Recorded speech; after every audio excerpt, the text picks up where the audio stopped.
wait, I'm scared. Do you want me to go? Yeah, you go ahead. Okay, because we have to say, like, hi, Hold on. say the name of the podcast. Yeah.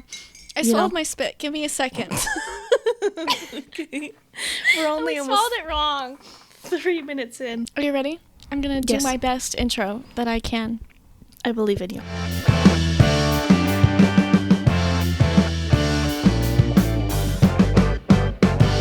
Hello, everyone, and welcome to the I Love This podcast. Wait, I'm you have to- Rebecca. Sorry, can you... What? Sorry. Can you start Can I? over? Because when you said hi, I went to say hi, but it just came out as like a... Do you want to say hi too then? No, it's fine. You go ahead. I'll Or do stay we want to quiet. both say hello at the same time? Do we want to try that? Hello? I don't know that we can time it that way. No, you go ahead and you can just go ahead. I'll be quiet. Hello, everyone, and welcome to the I Love This podcast. My name is Rebecca, And I'm Katie. and we are here talking together to talk about basically anything we love, anything we're obsessed about, anything that goes on in our wildly imaginative brains. I think that's a great start. I think we're brand new at this and we are going to learn as we go. Yeah. But I just feel like who doesn't Yeah. like talking about what you've been loving lately? Whether that's TV or a movie or music, a new album, perhaps. I just feel like people love talking about what they have been into lately. And so that's kind of what this podcast is going to be. I also feel like it's really easy to talk about what you love lately. Like the passion, Yes. the excitement, and like all the little nitty-gritty details that you found or researched that, reasonably people shouldn't know just off of the top of their head, but because you love it so much, it just happens. Yes. You know all the more of the behind the scenes kind of stuff. Yeah. Well, should we introduce ourselves? I suppose so. Do you want to start Okay. or should I? I guess I will go first. Okay. So I'm 26 and I like a wide range of things, I feel like. I love TV and movies and music. Those are probably my big things that I really love. I love horror movies and dramas. I love cozy TV shows. And music, I'm mostly into alternative and rock and pop. It's been a really good year for pop, and we're going to talk about that later. There's been a lot of good stuff coming out lately, so I've been into that a little bit more just because there's a lot of good things going around. So those are some of my big interests, but obviously I have more than just those few. So that's kind of the stuff you can expect from me, but more than just that, obviously. Okay. And I am 22. I like a lot of similar things. Horror movies, I don't know. I feel like I'm on the fence about those. Yeah. Yeah. You watched a lot with me. I watch less now Yeah. because you're not around as much. But I'm not around to that's force you okay. to watch scary movies with me. Exactly. Oh my gosh. But a lot of my big passions tend to form around gaming and animals. I feel like I'm very all over the place with my loves. I also collect cool things that we'll talk about one day. And my obsession with The Lion King would probably be another big part of everything. But music is another big thing that I feel like I spend many hours on. I really want to organize my music into sections because I have one that's just a bunch of country music, but I feel like it's kind of different versions, like the classics versus the new kind of pop stuff. And I want to separate them. I want to make a spreadsheet. I'm an adult that likes spreadsheets a lot. You're a spreadsheet I want to make girly. spreadsheets. Yeah. I am not. It's bad. I love spreadsheets. Spreadsheets and notebooks. Those are the two big spreadsheets and things. notebooks. Those are your things. Uh-huh. I wanted to say on The Lion King that also we should mention that we're sisters. That's how we know each other. And you know what I was thinking the other day? This might be a tangent. Is that I've known you for your whole entire life, but you haven't known me for my whole life. Isn't that kind of weird? It is true. I mean, that's just how age works. Granted, we're only 4 years apart. So my first 4 years of life without you, I don't really remember. But I just thought that was interesting. Now that sounds really stupid now that I'm saying it out loud. No, it's an interesting angle to look at, though. Yeah. Because it's there's that gap. So it's you lived before I lived, which is obvious. But Yeah. but there's That's how age works. Yep. that weird, like, time frame where it's like technically like I've known you longer than you've known me in the course of like us living, because I've known you since I was born, but you didn't know me, obviously. Yeah. So it's like that weird, it's that weird thing. Yeah. Time is kind relative. Kind of racks your brain a little bit. All that. Just a little bit, you know? But no, what I was going to say is The Lion King is that was always your favorite movie growing up, and you watched it a lot to the point where you could recite every single word. And I'm not joking when I mean every single word with the intonation. Still can. And you still can. And it would come to the point where when we would watch The Lion King, we'd have to be like, okay, Becca, you can't say the whole thing. Like we would like to actually watch it. You can't recite the whole thing while we try to watch it. Because that was always the hard part, is I either would want to like move around and try and like act with the screen, or I would mouth it the whole time because it was so good. But no, sometimes when I can't sleep, I will literally just run the movie in my mind, like frame by frame with the lyrics. You will put the movie on in your brain projector because you know it that well. Yeah. Like the movements and the things. Occasionally I get stuck. Like, because, you know, honestly, I feel like I don't watch it as much, and maybe that's just because I have it ingrained in my brain, but it's like every now and then I get stuck. I'm like, I know what he says, but like the exact wording I'm struggling with, so then we spend a long time trying to get through that, but that doesn't happen super often. But we love The Lion King. Which, to finish that out, I should say, I'm very sad that James Earl Jones is no longer with us. Oh yeah, he just died. That was so sad. Like, that broke my heart. Like, again, it's kind of one of those things where it's like, obviously I never knew him in person, and I don't know all of the roles he played for all of the movies and all of the things. But it's like that movie is so close to my heart that I was like, I'm gonna die. Like, this is terrible. Mufasa. Yeah. It's so sad. And it's kind of weird how fitting it is, because he passes away. He happens to play Mufasa, and the Mufasa movie is coming out in December.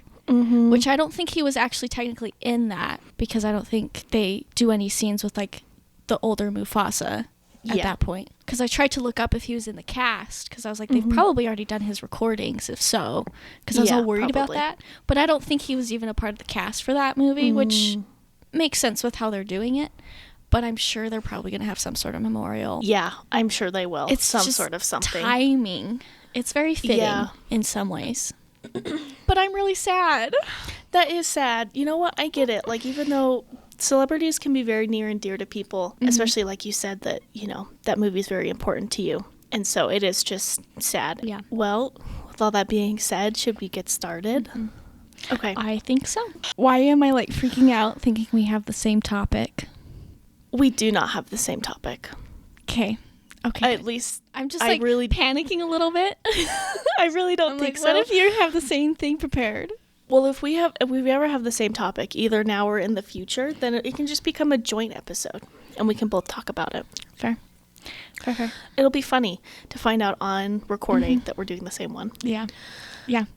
So how these episodes are going to run is that we each picked a topic of whatever we are loving right now, and then we're each going to take, you know, our time to present it. Meanwhile, we might kind of go off on little tangents or get off topic, but we really just want this to be a fun, casual conversation. And we just are excited to bring you guys along with us. Hopefully you enjoy the episodes and enjoy what we have to talk about. But just know we plan to cover a lot of different topics over a lot of different things. So if maybe one topic isn't for you, then we still invite you to tune in regularly, because we might have something that does float your boat. Okay, so my topic today. Drum roll, please. Do not drum roll. That would not be good for the sound quality. I am going to talk about Sabrina Carpenter's new album, Short and Sweet. Is that your topic? You know, this episode's going to work out real well, though. It's going to work? It's not, but it's going to be funny when you hear my topic. But it's okay. I'm excited. Take it away. I'm excited to hear what yours is. I'm really excited. So, I have listened to all of her albums, because I was excited for her new one, because the two singles she released before the album, Espresso and Please, Please, Please, were so good that I was excited for the new album. So I went and listened to her whole entire catalog, which is what I do when I really like an artist and I lock in, to what to whatever they're releasing. I'm like, I got to listen to it all, So I think she has 6 albums. I could be wrong on that number because she started on Disney Channel. I don't know exactly when, but she's a Disney Channel girly. I need to stop saying that. That's going to get annoying. That's kind of where she got her start and then branched into music. So I've listened to all of her albums. Her first ones definitely feel kind of like juvenile, like, Disney star, maybe not my favorite, but you got to start somewhere. But this new one is by far her best, in my opinion. And people can disagree. That's fine. However, her last album, which is called Emails I Can't Send, that came out in 2022, is also pretty good. I think they kind of are more on a level playing field, her newest one and that one, but I still think I like Short and Sweet better.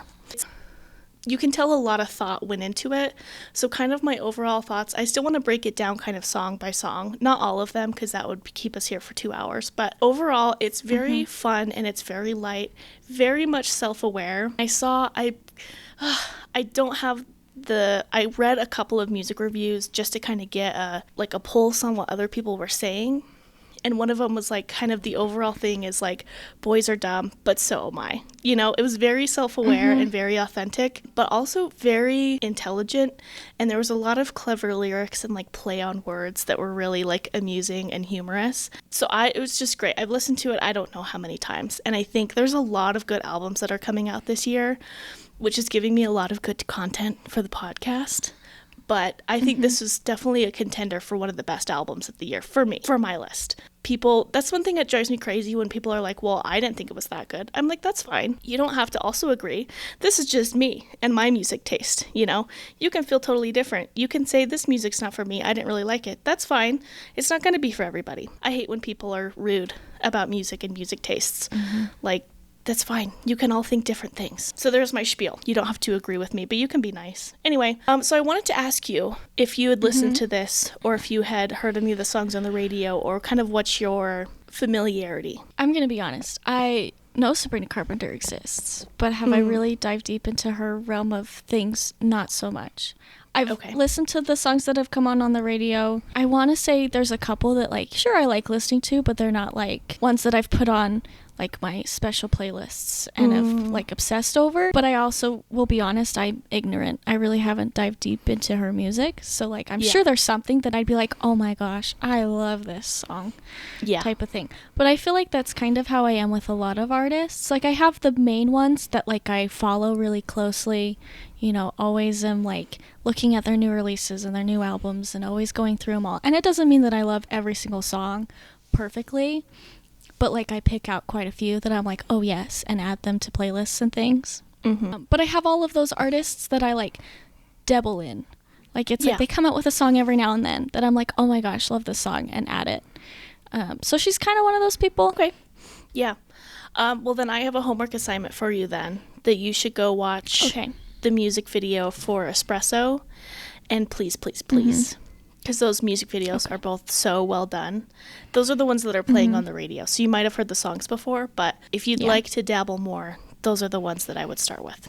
Anywho, so I think I'll kind of get out of the way the songs that weren't my favorite. Dumb and Poetic, it's halfway-ish through the songs. Not my favorite. I don't think there's not a bad song on the album, but that one just didn't really do it for me. And then Bedcam and Juno, I did like those, but they have a slightly raunchier subject topic. So I'm not going to talk about those on the podcast because we want to keep this kind of family friendly. But I did like those songs, but I'm just not going to talk about them here. Okay, so the first song is called Taste. And she actually has a music video for this one as well that a lot of people really liked. I liked it too. It was a good concept, but it's all about a quick turnaround of you were just with me and now you're with this new girl. The first line is, I leave quite an impression, 5 feet to be exact, because she's small. She's only 5 feet, short and sweet. I just think that's a great line to start an album. All right, so the next song on the album is Please, Please, Please, which the music video for that is stellar. Her on again, off again boyfriend, I think it's Barry Keoghan.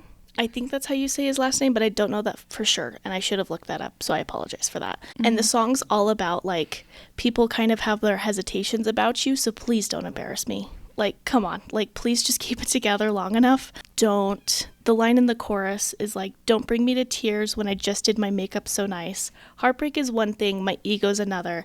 I beg you, don't embarrass me. And it's mother trucker, but obviously it's the real swear word.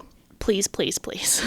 So, like, don't embarrass me in front of all of these people is kind of the theme. But the music video is so good because it's framed as that he keeps getting into trouble and keeps getting arrested, and she has to keep bailing him out of jail. And it's funny because it flips where you think they're just having like a nice time, but actually he's committing a crime and she's just like on the sidelines. And it's like, oh my gosh, can you just not? Like, why are you doing this to me? So the music video is really good, and she has a lot of really cool outfits. So that's a good one to listen to. Good Graces I like a lot. I really like the beat and how the song moves. The lyrics are good, but there weren't any that really stood out to me. But the song moves really well and kind of want to make you do a little, dancey dance. So that's a good one as well. And then Sharpest Tool is the next one, which wouldn't be one of my favorites. However, in the chorus, the lines like line up with each other.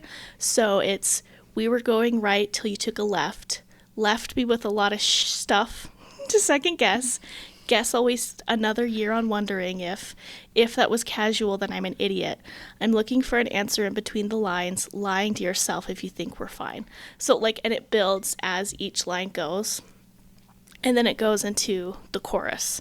So I just really like that build, and I just felt it was really creative to have the last word of one line lead into the first word of the next line. And I just thought that was very creative. So the next song is Coincidence, and it's a more acoustic guitar, not slow, but like slow-ish. And I saw someone else mention that it was very similar to a Harry Styles song called Canyon Moon, which I have listened to and is good. And they have kind of similar vibes. And that one's another one that just flows really well.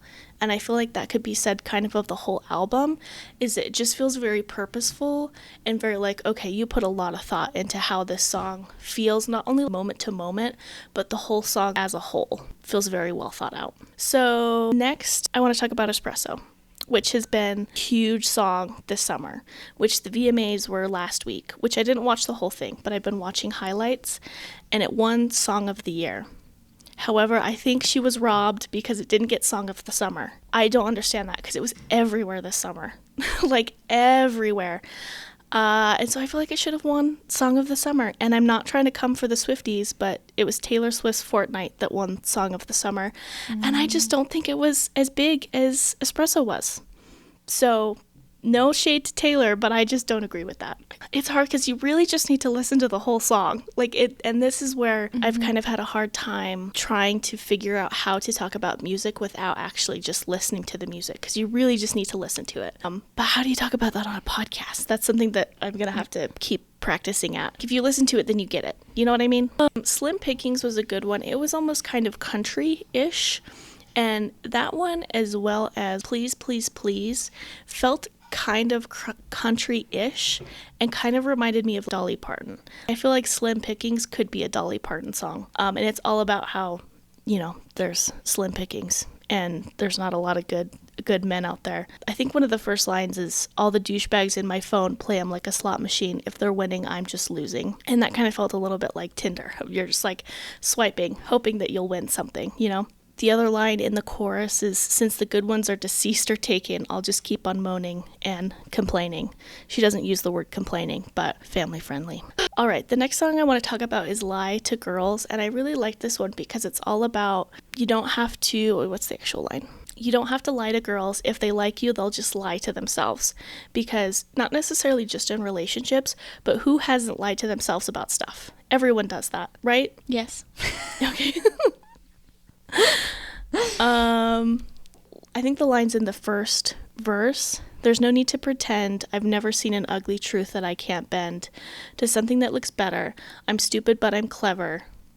I can make a beep look a whole lot like Forever and Ever. And I just think I especially like that I've never seen an ugly truth I can't bend, because how often do we kind of delude ourselves about anything? It could not just necessarily relationships of just like, oh yeah, that's fine. It's fine, it's fine, it's fine, but it's really not. And then the very last song on the album is called Don't Smile, and it's a slower, shorter song that kind of repeats mostly. But the main chorus is don't smile because it happened, cry because it's over, which is kind of a play on the words of, smile because it happened, don't cry because it's over. And I just think that's really fitting for the end of an album because it says it's over, and that's the last song on the album. You know what I mean? Yeah, it is very fitting. So, overall, very good album, and I really liked it a lot. And I think my favorite songs are Please, Please, Please, Good Graces, Espresso, Juno. Yeah, those ones are my favorite. And I know I didn't talk about Juno, but if you know, you know. So if you haven't listened to it, you should go listen to it because it's really good and I really like it. And it's definitely, like I said, one of my favorite albums of the year thus far. So there you have it. Sabrina Carpenter's Short and Sweet. Fair enough. I will have to listen to that because I have not. I've heard bits and pieces. It's really good, especially if you listen to the whole thing, like kind of beginning to end. Yeah. It's a little bit like a masterpiece. Mm-hmm. Fair enough. I mean, but that's how albums are, It's like they're always very methodical. They're very thought out. They're very, structured in a way that makes them almost like it makes it art. Yeah. Yeah. It's like they build it very intentionally. At least good albums do, where the song order is very much thought out and very methodical, like you said. And kind of obviously you can pick and choose songs you like and stuff, but it is kind of meant to be consumed, not necessarily all at once, but not just cherry picking songs, but listening to the whole thing and kind of looking at it from the whole album. Yeah. Which is great because it leads me right into my topic. You're going to laugh. Oh, no. It's so funny because my topic I decided to choose was Post Malone's new country album. Oh my gosh, you're so right. This does work out so nice. I know. It's like we're sisters. We have the same mind. Even though we didn't plan this. We did not. And that's what scared me, is in the intro you were very thought out with music, and I was like, please don't tell me you picked the same album I did. No, because I did think about it, but I haven't listened to it enough because it also is a pretty long album. But I had a feeling because we had talked about it and we had listened to a couple of songs together in the car the other day, is that I felt like you were maybe going to do it at some point, and I think you would cover it better than I would because you're a country music person. Country music girly. I need to stop with that. That's going to drive people crazy. No, I love it. But since you're more of a country music fan, I feel like you have a better perspective on it, especially because he has so many songs that are featuring other country artists that I know very surface level about. So I unintentionally kind of wanted to leave that to you because I think you would do a much better job covering it than I would. Well, that is perfect because Post Malone. Honestly, I'll be honest. He's another one of those artists that I dabble in. Hear his really popular songs on the radio. That's about the extent that I go. I mean, he does pop, but he also does rap. I'm not really a rap person. Those kind of songs just don't do it for me. I find I'm a more emotional kind of music person. I don't know if that really means much, but in my mind it makes sense. So, you can take it where it's at. So, I haven't really dabbled in a lot of his work, but he is a really good artist. He sings really well, and I mean, he writes a lot of his songs. I think all of his songs? I honestly don't know. I didn't do that much deep dive research into him. But I did a little titch of research. Apparently, he's always loved country music. He listened to it growing up. So his whole life he's been, But I heard about this album, or the fact that he was doing country stuff on the radio on my way home from work. And it was kind of that thing where I'm like, oh no. Because it's always kind of that thing where when an artist, changes his genre, it's always like, is it going to be good? Is it going to be bad? How is this going to go? And everybody that knows me knows that country music is my main big thing. It's, 70-80% of what I listen to. It is my life. It is near and dear to my heart. Yes. And so I'm like, he's gonna ruin it. That's that was my instinct at that moment. I was like, it's gonna suck. I'm gonna hate it. It's gonna be horrible. But they came out with the I Had Some Help song with Morgan Wallen, which I think I listened to that song the first couple times and had no idea that Post Malone was in it. Because for some reason, their voices sound so similar that I like didn't distinguish for a hot second that it was Post Malone. So when I did find out, I was like, this is surprisingly better than I thought. And that's where the intrigue started with this whole thing. I mean, I was probably going to listen to this album anyways, just because of curiosity, and I knew everyone would be all about it. But then he started releasing some of the other songs that he did with other artists. He came out with one with Blake Shelton. He came out with one with Luke Combs. And I did see a teaser on my Facebook feed, because everybody loves Facebook these days, clearly.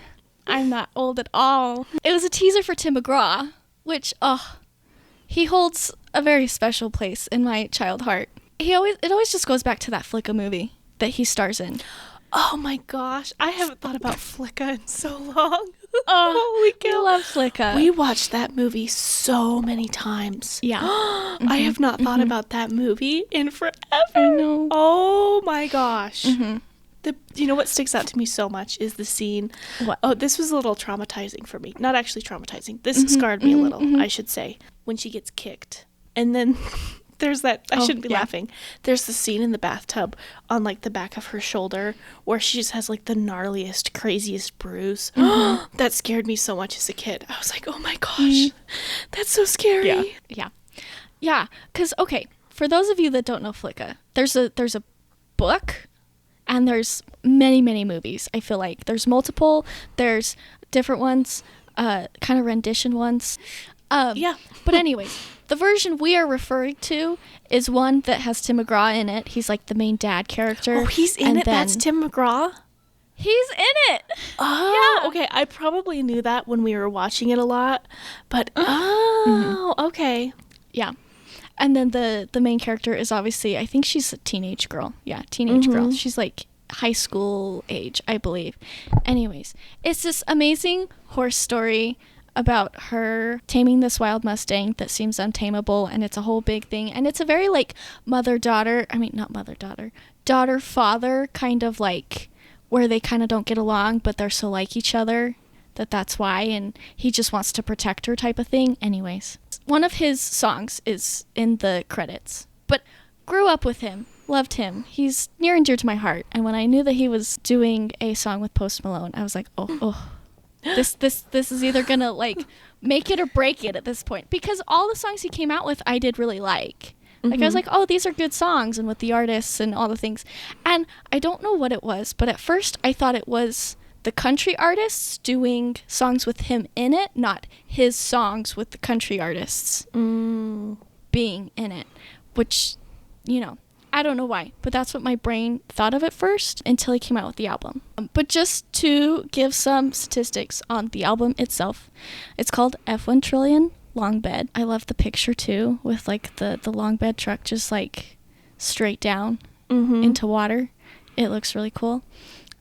It's an album that's technically split up between like 2 discs, even though I don't know who buys hard copies of albums nowadays. I think it's kind of just turned into a term to kind of split up a big album. And I know they still make CDs, and I think it's more of a vinyl thing is where it came from originally. I could be wrong about that, but I think now it's just kind of like a term that's stuck, even though it's not as applicable because physical media is just not as big of a thing anymore. Yeah, fair enough.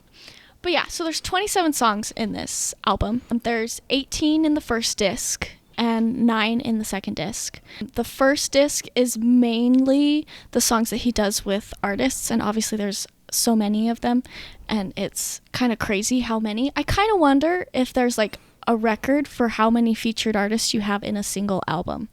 I tried to find that, and I couldn't find it. I don't think anybody keeps track of that. I couldn't find it, but I was kind of curious what that number would be. I'm sure there's some sort of record out there somewhere. Yeah. And it's a good way to like start a new genre. Like you start doing a new genre of music and you bring all these people that that's like their main genre that they do, and that's like a really good intro because you're getting all these people that maybe only listen to specific artists, and now they can kind of get into his music because they were featured in a song in his album. The total runtime for this is 1 hour and 27 minutes. I've listened to this album twice now, so that's almost 3 hours of listening to just Post Malone singing country. Right now, currently, as of today, it's number 2 on the Billboard. Sabrina Carpenter's is the number 1. How did we pick the 1 and 2 on the Billboard? I know. It's crazy. But yeah, there's a lot of wide variety of artists that he included in this. I mean, you've got like the kind of newer ones and the popular ones like Luke Combs and Jelly Roll, which I feel like was a really good pick because I feel like they're kind of similar. Because I think Jelly Roll was a rapper before. I'm not completely sure. But he did other genre and now he's in this. And it's just, that's like a perfect pairing because they're both doing about the same thing with their music. But with that, I kind of wanted to go through songs. I literally went through the whole album. Oh my gosh. And listened to each song individually. Made a couple notes. And some of them I don't have a lot. Some of them I have more because I obviously really liked them. For everyone listening, this is my personal opinion and my personal country style. Because I feel like everyone is very opinionated about their country. Because there's a lot of different levels of it. There's like the oldie country that a lot of people love. There's the new kind of modern pop mix ones that some people really hate. That I love. I mean, I can be picky because some of them sound more like pop than country. But like growing up, I feel like we listened to a lot of pop songs. Like we were Katy Perry and all of those good ones from before.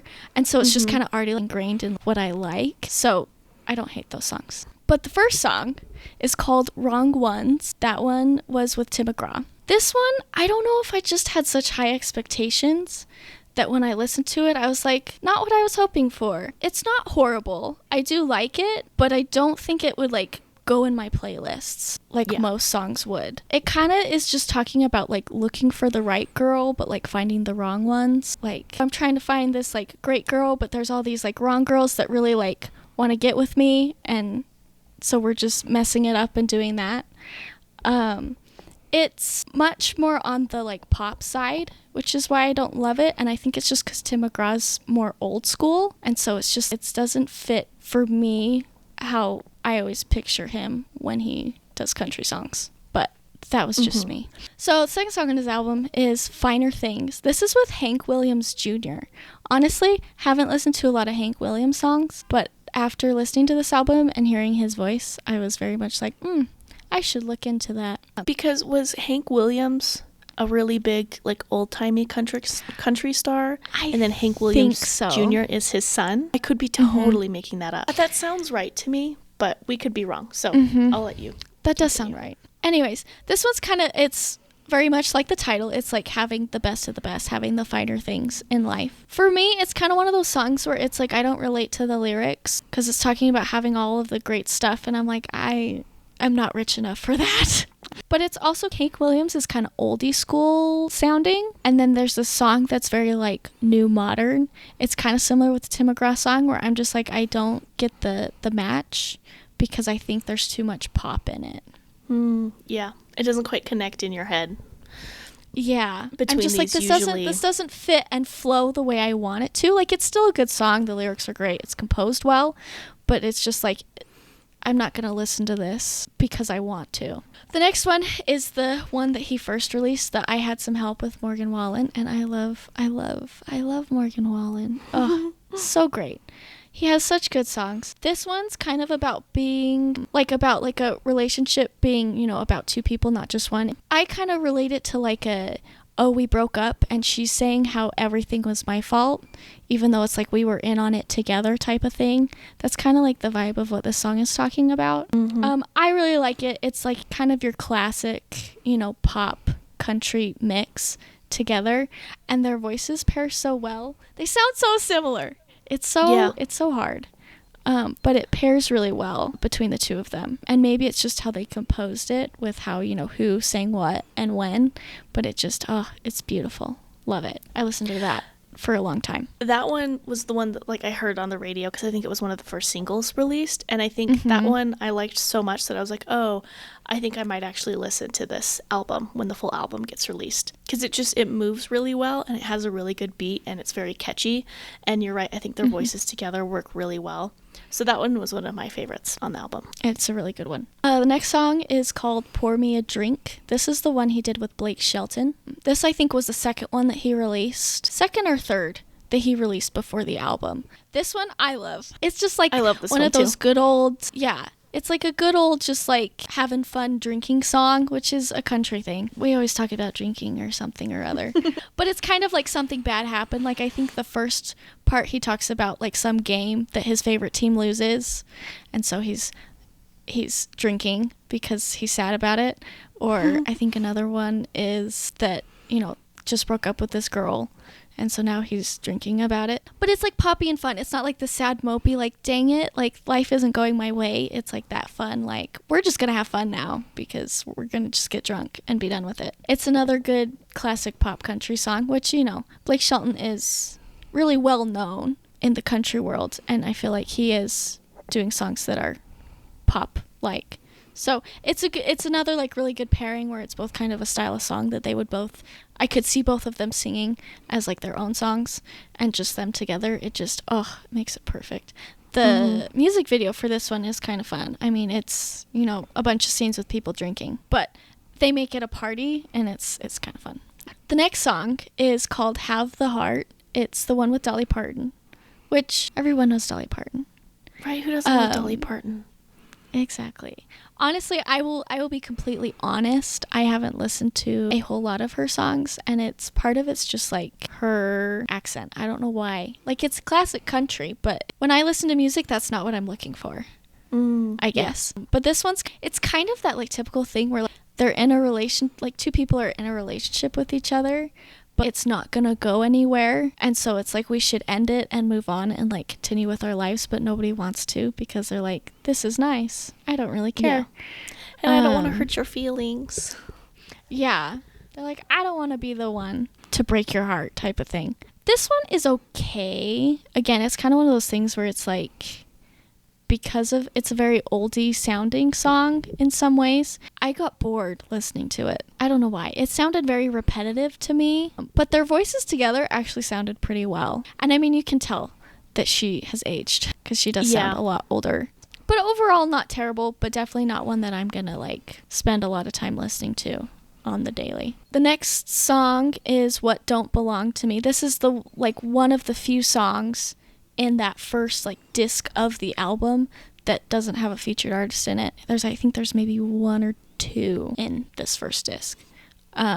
This one is kind of like it's again more of like a love song, but it's talking about like how like I can give you like the things that I have, but I can't give you the things that I don't. Like I've given my heart to this one girl, so I can't give you the same thing because she's taken it or whatever type of thing. It's the beat to it is, kind of upbeat, and I really like the way that he like stylized it, and the chorus is fantastic. I don't know, I just like love the way it flows and how he sings it. Overall, like the song much better than some of the other ones that I've listened to on this album.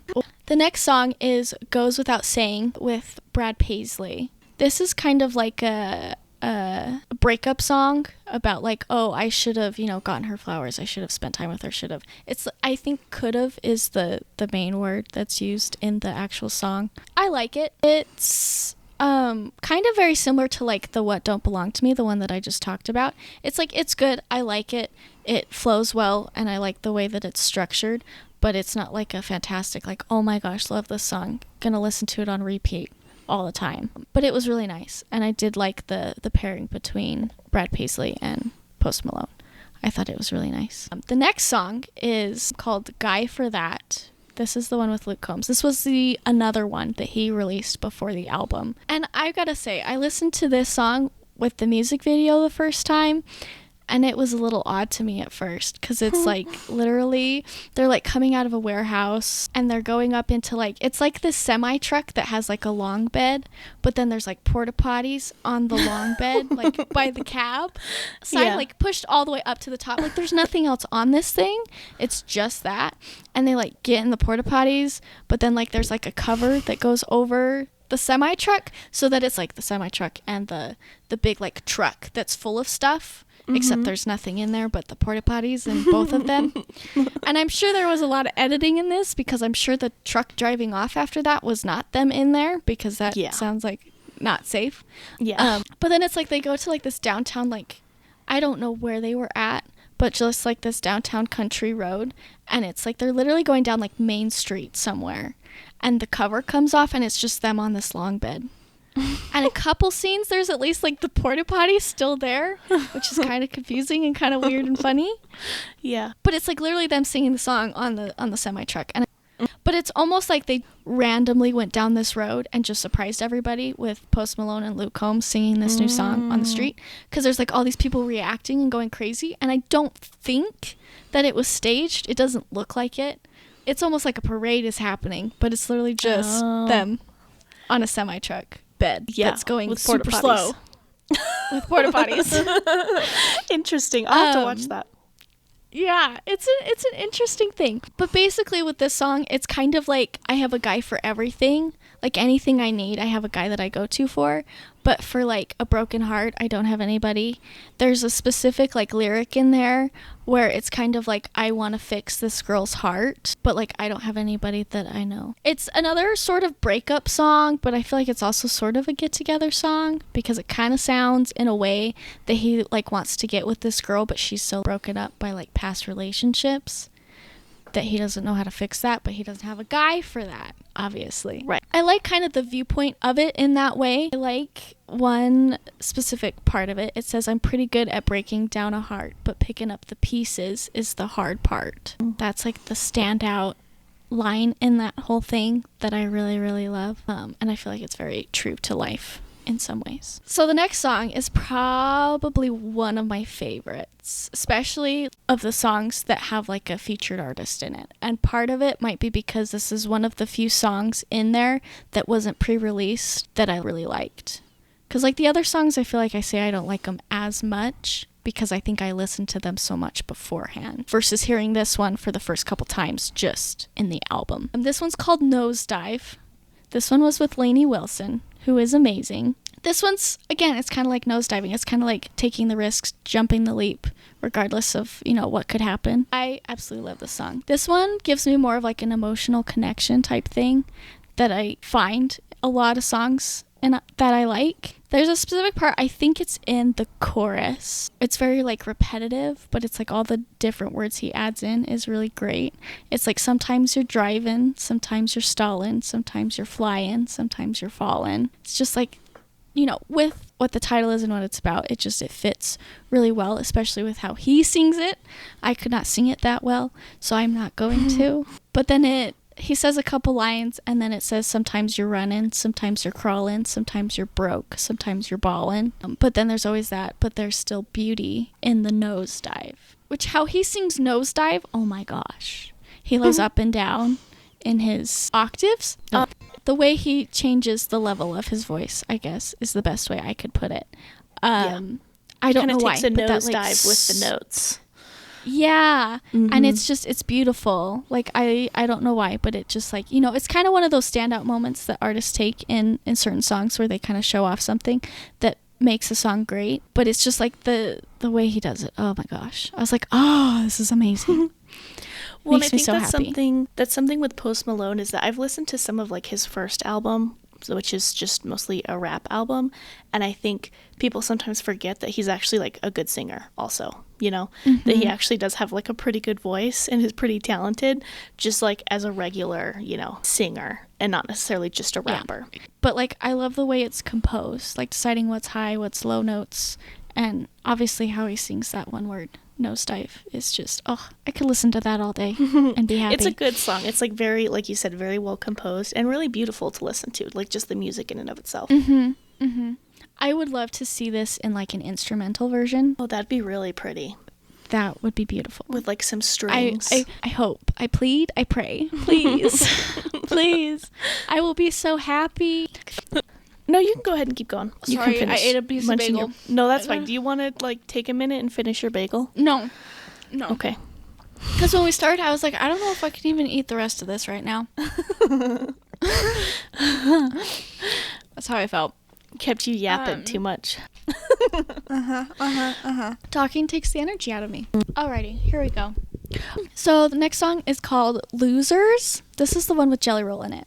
So to kind of set the scene a bit, Jelly Roll, I also haven't really dived too much deep into, but a lot of his songs are like serious songs. They're like serious topic songs.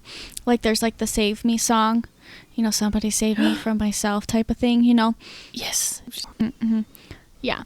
So, like, he kind of does serious, real topics. Like, you know, it's a lot of kind of the sad things in life. But I feel like a lot of those songs make you happy because you feel relatable and kind of makes you feel like it's not just you type of thing, you know? Mm-hmm. Catch my vibe? Jelly Roll came out with a new song that's called, like, I Am Not Okay type of thing, where it's just basically like you're struggling through life. You're just trying to get through to the happy bit that comes later. Mm-hmm. But with this specific song, Losers, it's very similar vibe. And I kind of wonder with these songs if it was like Post Malone wrote it and then decided, oh, hey, Jelly Roll, will you sing this with me? Or if it was kind of like a, let's do a song together. What do you want to make it about? Yeah. I kind of feel like maybe that's where some of these happened, but I'm not sure exactly. But it's like that similar kind of way that they do country now with them kind of moving into it. It's, you know, kind of one of those serious songs that kind of, you know, when you feel like a loser, like you feel like you're left behind and life sucks and you're like, man, I really suck at life. That's basically what it's about. But I really like that song. It's like, you know, when you're feeling in that way where you want a song like that, I would probably listen to this song because it's so good and it's so nice. Yeah. Well, it's nice when you are feeling hard feelings or hard emotions to know that you're not alone in it. And I also feel like sometimes a song expresses how you're feeling better than like maybe you could just talking about it. And so I think that's why music is such a good outlet for a lot of people for a lot of emotional stuff. Yeah. Next song is Devil I've Been. This one is with Ernest. This is kind of like a bad boy song, but country. Basically, it's about him being a devil, being bad with stuff and sort of getting better in a way, like being an ex-bad boy. That's kind of how I described it in my notes. But this one is also kind of a more pop song than having country vibes for me. So I don't love it, but like it's okay. It's fine, but it's not really my country vibe. Next song is called Never Love You Again. This is with Sierra Farrell. I think I'm pronouncing that right. I had no idea who this person was. And I still don't know. I told myself I was going to look into her, and I think I will after listening to this song, but I hadn't recognized her until now. Maybe I've listened to a song that is hers, but I didn't recognize that it was her.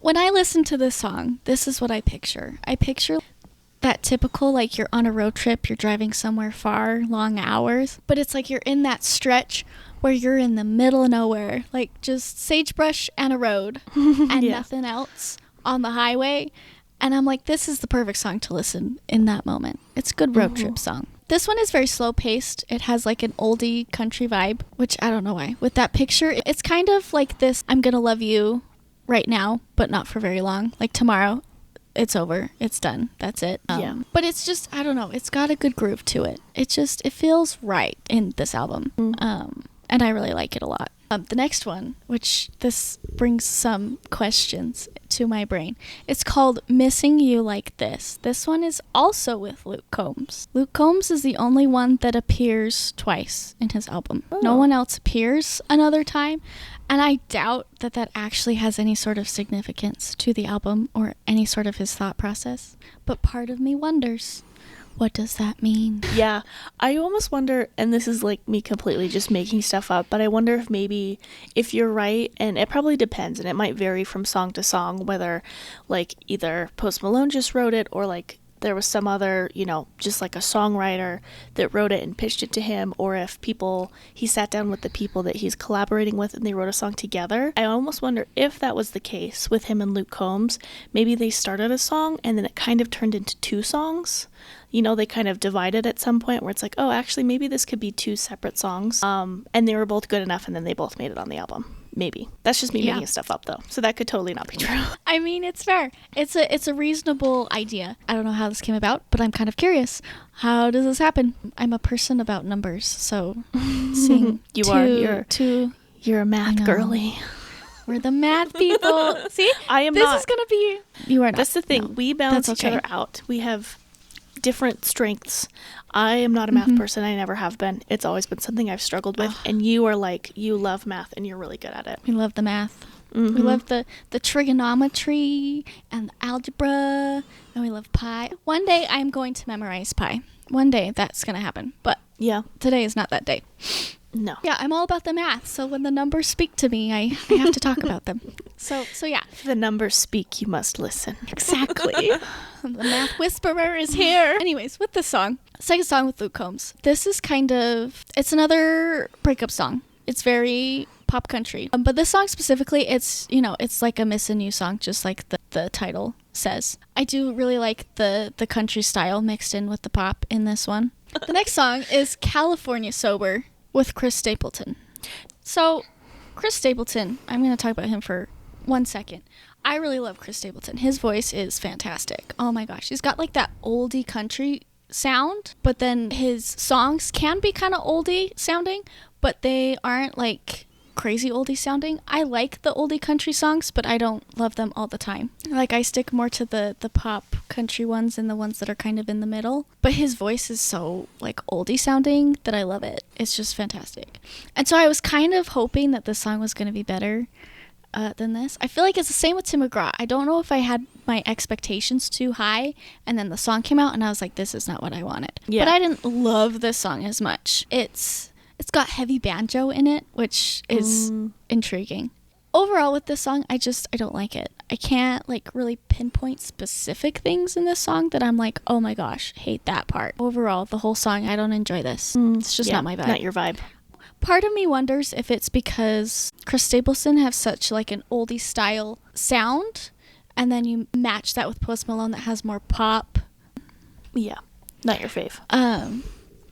This next song, though, is fun. This is where we kind of get into the fun songs at the end of this album, especially this specific disc. The next one is called Hide My Gun. This one's with Hardy. Hardy is someone that I feel like is somewhat similar in the fact that he does country songs and he does them well, but then he also goes more into like the heavy pop rap. He's still country, but it's like so far over the edge that I don't follow because I don't like it. Yeah. But this one, it's basically kind of like that like hypothetical would you cover for me if I murdered someone type of thing, but it seems like it's more of like a relationship between like either like husband and wife, boyfriend, girlfriend type of thing, where it's like, if I killed someone, would you hide my gun?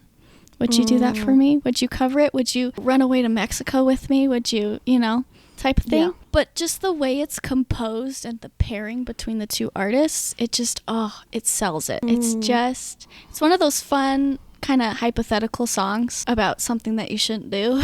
Yeah. And then the next song is Right About You. This is another one. It's the second of 3 songs in the first disc that it's just him. There's no featured artist. There's nobody else a part of it. This one is a fun, upbeat song, basically about picking the right person, just like kind of the title. This one didn't really stand out to me a whole lot, but it's not one that I dislike either. It's just kind of your typical pop country mix songs that are catchy. Great. And then there's another song. It like goes from being nice and like, let's have shenanigans and would you hide my gun if I murdered someone? And then it's like, oh, I want to find the right person. And then it goes into, well, I went and did a bunch of things and had more shenanigans and now I'm in jail because of it type of thing. Yeah. This one's called, it's technically spells Mexico, but it's the way it's written out. You're supposed to say Mexico for Mexico. This one is with Billy Strings, who I have no idea about. Yeah, I don't think I've ever heard of. I've never heard of him. and I didn't look into him either. But this one is like one of those like fast-paced storytelling country songs. The kind of ones that like I picture in like the movies when you in like a country movie where there's that like Western dance bar scene or whatever, where there's like the slow songs that you dance nice to, and then there's one of those jammin' ones that just has a beat that everybody claps to, and you're just like running around in circles, you know? I'm trying to describe this in a good way. In the Hannah Montana movie, do you know what I'm talking about? Oh, yes. Boom, boom, clap. Yeah, it's like pop it, lock it, polka, dot it, something. Yeah. Like that? Like, kind of like that, except instead of like a line dance, it's like you're just dancing with your partner, but you're going fast-paced, kind of, you know, trotting around with everyone. But this one's literally, it's like so ridiculous. I love it. It's like he fell in love with this girl, but her dad doesn't like him, so he pays him off to not like marry her or whatever. So then he's making his way, and the chorus talks about him going to Mexico and being under a coconut tree and living life all grand. But then it's like goes to like him going to California and going to Vegas and marrying some dancer. It talks about having Elvis as the person that marries you type of thing. Yeah. But then her crazy ex-boyfriend comes out with a gun and like tries to kill him. So then he runs out of town, and then he meets this like businesswoman and thinks that maybe like she's the one. Well, then they get busted by the cops for having drugs, and she puts it all on him. So now he's in jail, doesn't get to go to Mexico, doesn't get to be under the coconut tree. But it's so fast-paced, and it's much well written out than what I've described. But it's just like a silly, fun song that it's like, yep, we could jam to this every now and then when we feel it. Well, even you just describing it sounds fun. It's fun. It's a fun song. It's like ridiculous but fun. And it's well thought out with like how all the words match up and the fast pace and all of that. And then it like from that song you go straight into like a real emotional song that's the last song in that first disc, and I love this song. It's beautiful. So this last song is called Yours. This is a song that he wrote for his daughter. It's like a wedding song. So this one actually got released on YouTube. It was like some sort of like Budweiser live concert thing that he did, and he just posted the video of him doing this song. So I listened to this before the album came out, but I love it so much. I like almost cry every time. It's so cute, because so his daughter's only like 2 years old right now. She's still like a little baby. She's not anywhere close to getting married, but it's like he already has this idea of when she gets married and how sad he's going to be about that type of thing.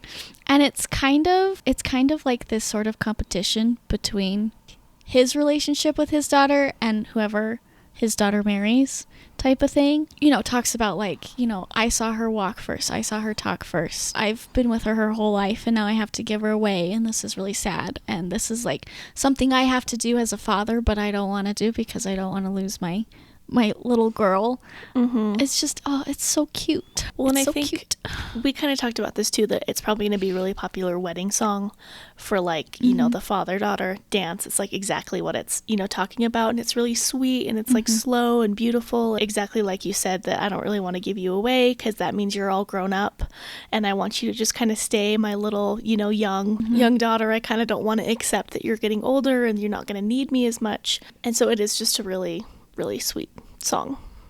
And I had no idea he had a daughter. We talked about this for a while. I was like, I swear I would know if he had a kid, but he does. And I had no idea.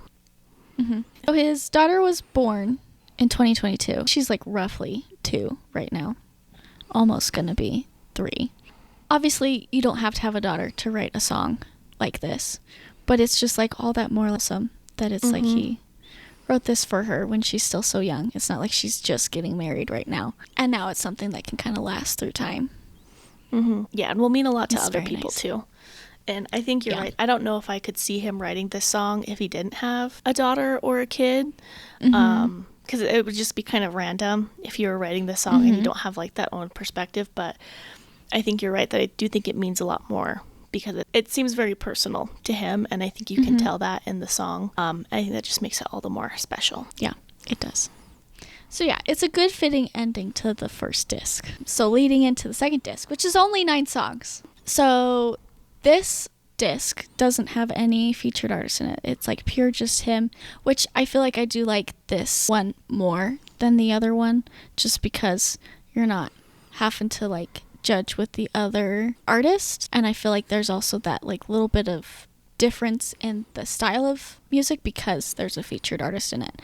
And I don't know if that's because he was trying to kind of match what they typically do or if they went in on the song together. So the first song is called Fallen in Love, and it's kind of that like, you can't stop me from falling in love with you, so I'm gonna love you anyways type of thing. It's one of those nice like mix of pop and country that I like, that I'm like, yes, we're adding this to the playlist, yes, we're gonna listen to this 5 million times and no, we're never gonna be sick of it. So it's a good classy song that I feel like was a good introduction to this second part of his album.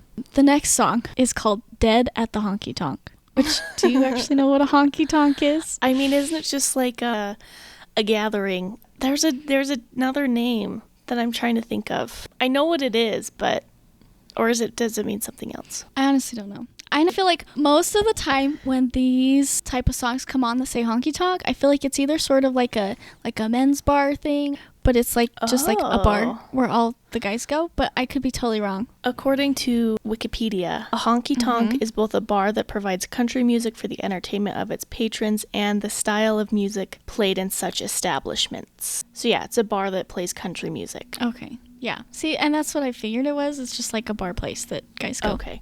I thought it was just like any sort of gathering. I thought it was just a kind of catch-all term for anything like that. I didn't know it meant like a specific place.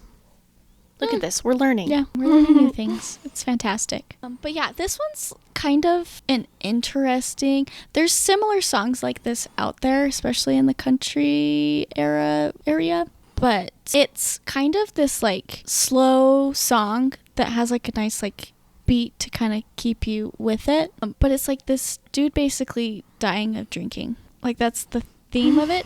But he and it sounds awful, but he just sings it and has composed it in a way that it doesn't sound that bad. Like obviously it's kind of a depressing song because you're talking about the sad man that like drank himself to death because of a girl supposedly and all these things, but it's like, I don't know, it's like weirdly happy and sad at the same time. Not a terrible song, I like it, but also it's not one that I'd listen to. The next song is somewhat relatable to the Hide My Gun song that we talked about. This one's called Kill the Man, which I feel like you could kind of figure out what that's talking about. But this one is kind of in that perspective of like, it's someone you know that like drinks and does bad things and messes things up and isn't a good person type of thing, and you're sick of it, and so you kill him. It's kind of you want basically what the song is talking about. Yeah, you want to be rid of him. You want to be rid of him, but it's like specifically someone you know.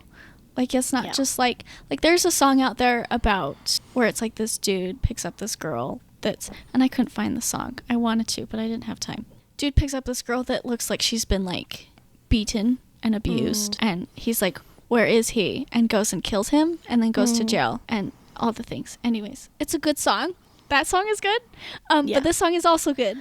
But it's like a different perspective because it's like specifically someone you know, and it's like someone sort of close to you. Yeah. You kind of have to deal with the problems that come along with them. Yeah.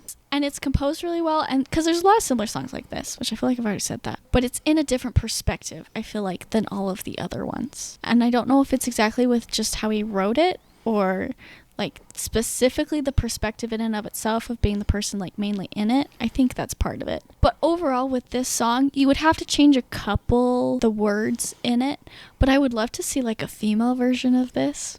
I think that would also sound really well. Because it would kind of make it seem more like oh, this is a man that I loved, but he was awful and I was sick of it, so I killed him. Yeah. Which obviously isn't legal, but you know. No, not a good thing in real life, but in a fun country song, that's kind of a common kind of trope, which we're not saying it's a good thing and we're not condoning violence, but you know, it's a thing that comes up. There's definitely a better way to handle this than just killing them. But yeah, don't kill people. There's a lot of other ways to handle in real life, you know, but in a fun song, we can play around with that idea in a song. But yeah, anyways, moving on. So the next song is Ain't How It Ends. This song is another sort of breakup song, but it's kind of different. It's like, yeah, we're breaking up, but we could get back together. But that's not how these go. So we have to stay broken up type of thing. It's kind of the vibe I get from this one. I love that it kind of references it specifically says taillights leave and don't come back. That's a typical breakup country song reference, where the taillights, you see the taillights, that means they're leaving and they're never coming back. Yeah. I really love that reference because there's actually a really good song that talks about taillights and stuff that I love. So I liked that little Easter egg in there. But this one has a very good classic country feel to it that I really love, and the lyrics are fantastic, and obviously everyone should listen to it because it's great. The next one is called Hey Mercedes. This one is like a hookup song where it's kind of like, oh, I saw this girl, and then I was like, oh, hey, let's hang out all night, and then it turns into like, let's have a relationship, like let's be boyfriend girlfriend, let's do this, type of thing. Except it's kind of also sort of a like, let's get married, let's live the rest of our lives together, let's just do it, kind of spur of the moment, I just met you, but here we go. But yeah, so like it goes on and on about kind of like what you're doing for the rest of your life. I love that line. It's like, yes, I want someone to come up to me, I've never met them before, don't know them, yeah, and just be like, what are you doing? Because I would love to do it with you. And I'd be like, great, let's go, let's just do it. Yeah, just skip everything else. No, I love the idea of like, you just know right away. It's so nice. And then for it to just like work out from there. I love hearing those stories of like really old couples. Like, yeah, we went out once and we just never got sick of each other. And we just stayed together all this time, Yeah. It's so sweet. It's so nice. And I wish it could be that easy all the time. But yeah, this one is a very upbeat one comparatively to some of the others. But I really like the style in which he like made it country and did it. It was very good. We're almost to the end. Next song is called Go To H-E Double Hockey Sticks. Shout out to the old way we used to say that. I thought it was so cool. It's kind of one of those, this is another kind of classic country trope where it's that like girl that gets everything she wants and she's like the boss and she like decides who she's with and what she's doing, but all the guys fall for her and will do whatever she wants, so she just manipulates them and does what she wants type of thing. I'm kind of indifferent to this one. It's not really my vibe per se, and there's not really much relatableness to it, but it doesn't have like that happy fun thing where I'm like, oh yes, this is just a fun song to listen to. There's at least like almost a minute at the end where it's just the band playing. It's kind of oldies in that way, but it's also like, is the song over yet? I thought the song was over because the lyrics ended when I was listening to it, but then it just kept going and I was like, oh, okay. So I don't love that one, but it's not a bad song. Honestly, one that I didn't expect to see in this album, not that I actually like know a whole lot in his history and things, but there's a song he came out with called Two Hearts, which is the next song, and it's basically about divorce, which I don't know if that's any sort of relatable to his life or not. I don't think he's been married. I could be wrong about that, though. I feel like I would have heard about that. Yeah. But then again, I didn't know he had a daughter, so I could be wrong, but I don't think he's been married before. Yeah, and that's kind of the weird thing, where it's kind of like I wouldn't expect to see this song unless he had like a specific attachment to this kind of thing, but also I don't know if he wants to write about it. But yeah, this one has a lot of like good play on words where it's like he doesn't fully come out with the fact that it's like a divorce, but because with the song and what it's talking about and the words specifically related to it, you catch it pretty quickly. It's kind of one of those songs where it's like, even if it's not something that you've personally experienced, you still kind of feel the emotion behind it. When you have like kids and you're getting a divorce, like that is part of the problem, and it's kind of just that like two hearts splitting, breaking into is what is part of his lyrics. But it's kind of one of those things where it's a very magical thing when an artist can obviously have good fun songs that are a variety in what they talk about and how they're composed, but then be able to have like these serious songs and have it composed and have the lyrics in such a way that it invokes pretty good emotion, because it made me sad. It's a sad song. I mean, obviously the topic that it's talking about is sad, but it's just kind of like it perfectly encapsulates the magic of music and how it can evoke such emotions just by listening to it. Yeah. Well, and I feel like that as an artist, that's kind of where you really win. Like, it's one thing to have people relate to your music because they've been through something similar, and that's really great on its own. But if you're able to get people to relate to maybe a situation they haven't experienced themselves, but it kind of puts them in your shoes, or like puts them in the perspective of whatever the song's about, that's when you've like really, really done something special and really captured what the song is about, is if you're able to make people feel that way, even if they have no actual perspective on it from their real life. And on top of that, also have it be a really well composed song and the actual music be really good and it be good to listen to. Like, that's kind of like the perfect trifecta of a really good song. And I feel like there's plenty of really good music out there, but that is something you don't see quite as often. So that's when you know you have something really, really special. And I feel like some artists are really good at that and others not so much. So that's always been something I really respect and that I really appreciate in music, when you can kind of find that.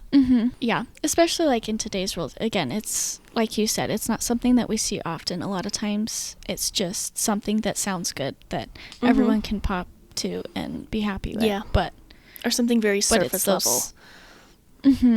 But it's like, but it's just like kind of with like the jelly roll stuff. It's like, it also helps at the same time, because all of us are struggling with something, of varying degrees, and having a song that kind of helps you process your emotions but also makes you feel like you're not alone is really helpful. Yeah.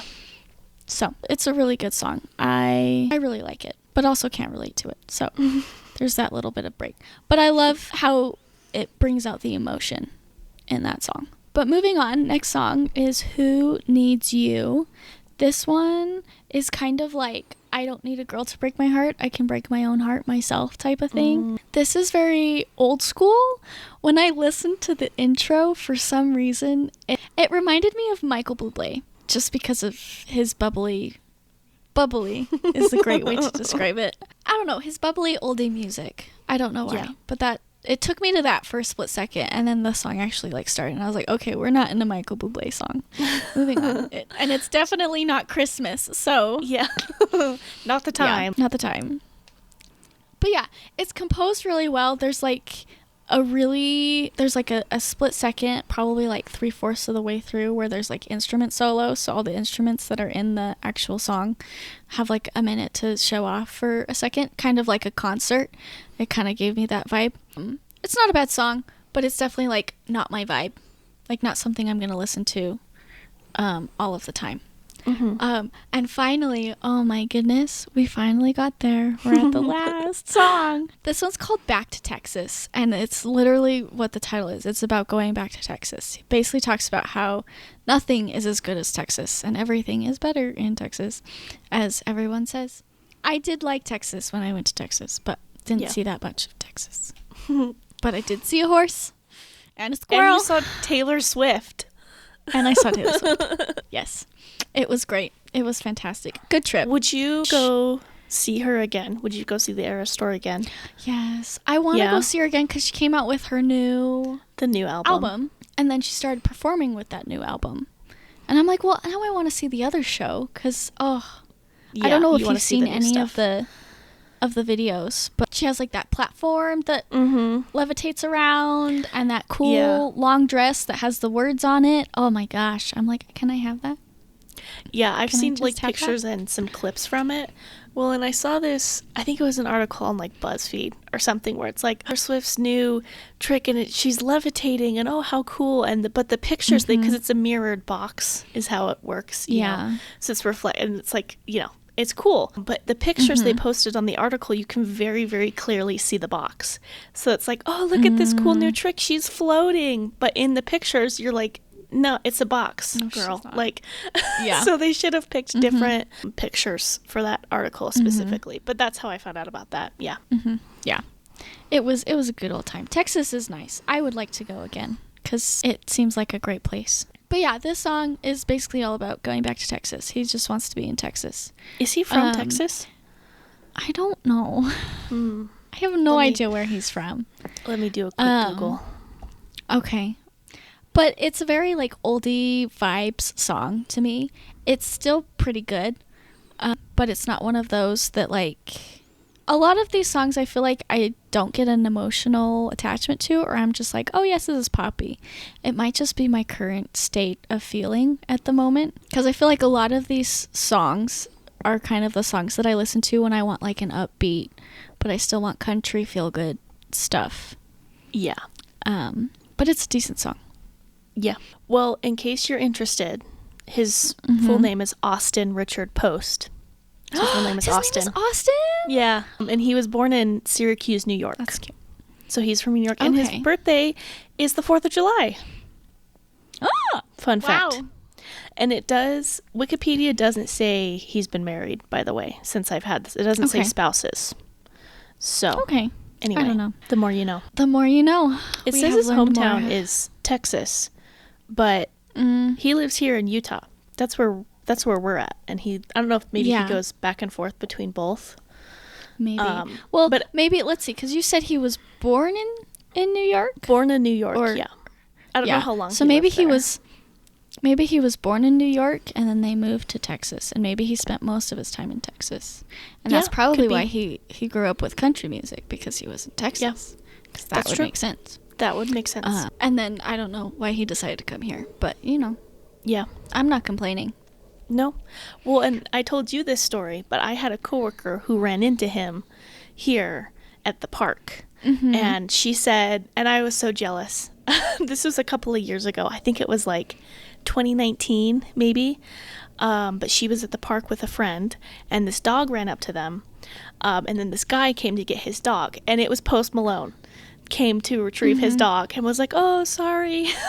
And apparently he was wearing a big hat, I'm sure, to kind of keep his, because he's a very recognizable person. Yeah, and I guess they like kept their cool and were just like, no worries, like didn't stop him for a picture or anything, which I don't know how I could stay so like well composed. But yeah, she said he was nice and took his dog, and that was it. So every time I'm out and about, I'm like, are we going to run into Post Malone today? Probably not, because I don't think he's probably out and about doing stuff very often. Yeah, no, for sure. Well, and it's like, okay, there's something about him wearing a plaid shirt that I'm just like, oh my gosh, I see it. I see the country in it. Yeah, And you can see it. kind of just looks like a typical country redneck dude. And I'm just like, I love it. I love it. Yeah. You can It's definitely tell fantastic. that it's something he like grew up around and has a lot of familiarity with. Yeah. And I think you can really tell that on the album, where I think a lot of people had similar hesitations like you, where they're like, well, that's not really his thing. He's done very different things up until now. Like, is he really going to be able to pull this off? But he definitely does. And I think you can tell he has so much like love and respect for the country music landscape and for the, industry as a whole. And I feel like as long as you have that, then you can't really go wrong. So I was very much impressed. And coming from me, who I'm not usually a country music person, that's not usually my jam, but I did listen to the whole album and I enjoyed it, and I picked out a couple of my favorite songs. And so the fact coming from me, who I usually don't like country music, still found things that I liked, I think is just a testament to how like good of an album it was. And I can't even imagine how much work went into it, especially with an album that long. And all of those guest performers. So it's just very impressive and very, very well done. Yeah, no. I definitely shocked me, because I was like, oh no, it's going to suck and I'm going to hate it. And then everybody's going to hate me because I hate Post Malone. But it's like turned into this. But then I started listening to the songs and I'm like, I can't help but love him. Yeah. Like, I don't want to, but I am. It's good. I know. Yeah. And it is really good. And it makes me really happy. But I also feel like, knowing everything that I know now between like his background and how he's composed this album, it's like, okay, it makes sense. He knew what he was doing. I just didn't trust it. But it's fine. Yeah. Yeah, I agree. But yeah, so this album was really good. And it's definitely one that I will remember for a long time. Yeah. Yeah, it's a good one. I want to listen to it again, because I've only listened to it once all the way through. And then I've cherry picked and listened to some of my favorite songs more than once. But I think I need to listen through it again. So those are our topics for this week. We hope you enjoyed listening to them. Let us know what you thought. Do you agree, disagree? If you disagree, just please be nice. We can disagree and still be courteous and nice to each other. Let us know what album you like best, or any specific songs that you liked as well. And I guess that's it for this week. And so please tune in, not next week, but the week after, because we're doing episodes every other week for a new set of brand new, nice and shiny topics. Bye. Okay, bye.